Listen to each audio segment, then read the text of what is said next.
Hey, welcome to Improve Your Voice. My name is Darren McStay, and today I'm going to be taking a look at the voice of Tupac Shakur. Everybody need a little something and they to be independent. His full name was Tupac Amaru Shakur, but we know him best by his stage name Tupac. Was an American rapper who was kind of really influential and has been hugely influential in the hip-hop scene through the kind of like late 80s, early 90s, up to the mid 90s, when I think he was gunned down, and his life came to an end quite abruptly, which is very unfortunate because he's such a legend in the hip hop world. He was born in New York, but he moved around, and I think he spent time on the West Coast, and it ended up working with people and other groups there. But he was I first saw him when he was in a film called New Jack City, and I remember that, and he was playing kind of like the sort of protagonist, ending up becoming the antagonist. I think he was a bit of a confused kid in the film, and it was a great role, and he's actually a good actor, which is interesting because not only was he a rapper, he was also an actor, and he was very believable and honest as well, which is a huge coincidence, because a lot of the people that I end up tending to review here have been actors or have trained somehow in acting, and he did too, which is, it's funny that. So whoever it was that recommended Tupac, thank you very much. It's an interesting character to look at. And as a rapper, he's someone that had to be very articulate and had to be very on point in order to get his message across, because he had a lot of complicated rhymes and rhythms, and the way he formulated sound in his songs, at least, were kind of very punchy and very forward and direct, and his message was very direct and very political at times as well. But we're going to look at an interview from 1992 now. So this is him just talking to the interviewer. So let's just take a little listen and see his speaking voice. This world is such a, and when I say this world, I mean it. I don't mean in an ideal sense. I mean in every day, every little thing you do. It's such a, gimme, gimme, gimme. Everybody back off. You know, everybody's like, you taught that from school, everywhere. Big business, you want to be successful, you want to be like Trump, gimme, gimme, gimme, push, push, push, push, step, step, step, crush, crush, crush. It's interesting because he's talking like at a pace, he's talking with passion. You can hear there's some sort of like breathiness, and he's snatching breath. But that's also quite a thing of rappers, that they often tend to have long lines of text, and so they need to top up very quickly. It happens with a lot of singers too, but quite often with singing there's often sort of more phrasing to take time to breathe, and it's more fluid. But with rapping, it's punchy, and you've got to really top up quick. And he does that as he speaks, which is very interesting. Maybe he doesn't do that all the time, but he's certainly doing it in this interview.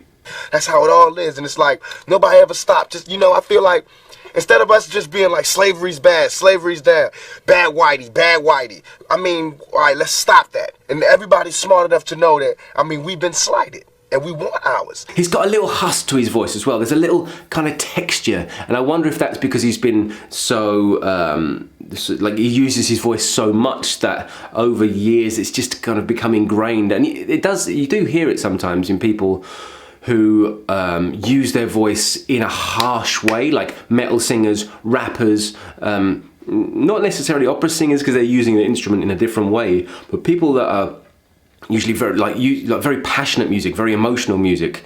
Quite often over the years they kind of tend to not always use proper form, and so they start to not terribly damaged, but there is small bits of damage, and this creates some kind of texture in his voice. So I wonder if he didn't become a rapper, or if his speaking voice would have just remained maybe a little bit cleaner and crisper. But it's not a bad thing, because actually that texture, that tonality gave him his sound, and it also gives others their sound too. So I shouldn't be saying this as a voice coach, but sometimes a little bit of what's bad for you can be good. And if he was in the animation world or doing voiceovers, that's interesting to hear that little tonality, that husky, breathy kind of like touch, that texture is quite interesting to hear.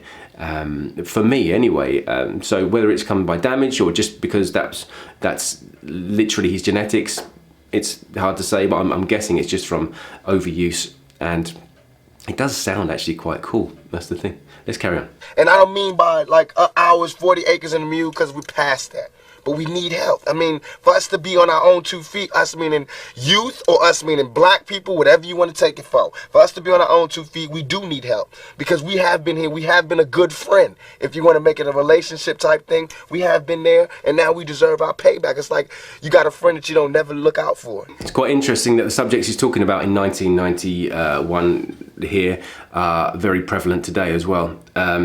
With the Black Lives Matter movement, and so he was someone who was a big advocate for, you know, equality and for, you know, racial unity, and to, you know, dropping some of the silly kind of thoughts around, you know, how people are being divided. He was like a very prominent in it for that message, and you know, now what we are like 30 years later, we're still talking about the same thing. But anyway, let's not get into politics. It's hard not to get into politics when you see someone who's so passionate and so influential talk about it. And this is someone who's no longer with us, unfortunately.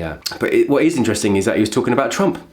And Trump, clearly 30 years ago, was obviously a big figure in New York, and, you know, known as being this rich bully boy. And he's talking about Trump there as well. That's very interesting too. You taught that from school, everywhere. Big business. If you want to be successful, you want to be like Trump, gimme, push. So if you look at the way that he's structured, look at the way his face is. I think he's kind of a small frame, but he's kind of got a very powerful voice, and he's doing this. His air placement, he throws it forward. It's very hard, it's like a hard sound, and even though he's got this like little texture which softens it a bit, he's very like pushing everything forward. His lips are very forward, his teeth are very forward, and he directs everything very kind of very straightforward. Everything that comes out of his mouth it's not dropped or kind of or sucked back or considered, and it's not too nasally, even though there's a bit of that in there,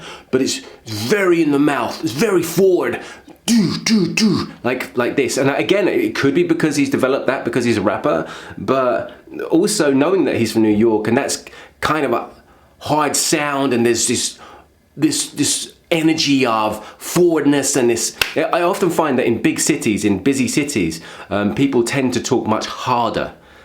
And there's a much more punchy sound. Like where I'm from, London, there's a really punchy sound there. I know that in places like Scotland, in Glasgow, there's really punchy sounds there. New York, especially, there's very hard, punchy sounds. And he's got that hard, punchy sound.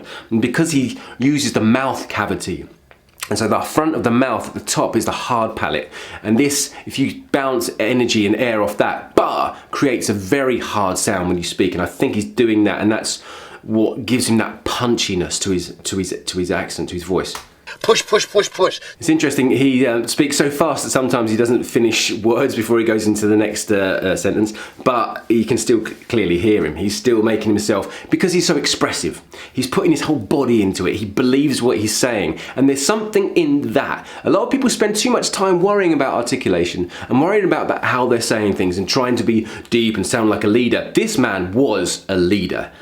He was very influential, yet, as you can hear, he's not necessarily finishing his sentences, he's speaking very fast, but his energy, his passion, his knowledge of what he's talking about, of his subject, is influencing your understanding of what he's saying. So that's something to be said. Knowing what the hell you're talking about in the first place will help you to be understood.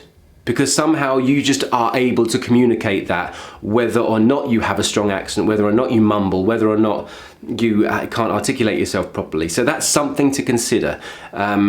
Passion and knowledge will go a long way with providing people with your message. And when I talk about improving your voice, confidence comes into this a lot. It's not always about your instrument. It's not always about the way you use your body and machine. Sometimes it's about the connection you have with your emotions, your thought, and your ability to be able to share them. And that's something that's great, and we can take from Tupac Shakur, is that he really just did not judge himself. He did not restrict himself. He allowed his thoughts to come out, and they flowed freely, and that with passion is what made him great, and that's what we can take from that. I think the biggest thing we can take from that: share your message, your story with passion, and that will provide your voice, your expression out to the world, and that shows your vitality and it shows how well you are, and that's what I want from you, and that's what I want for you.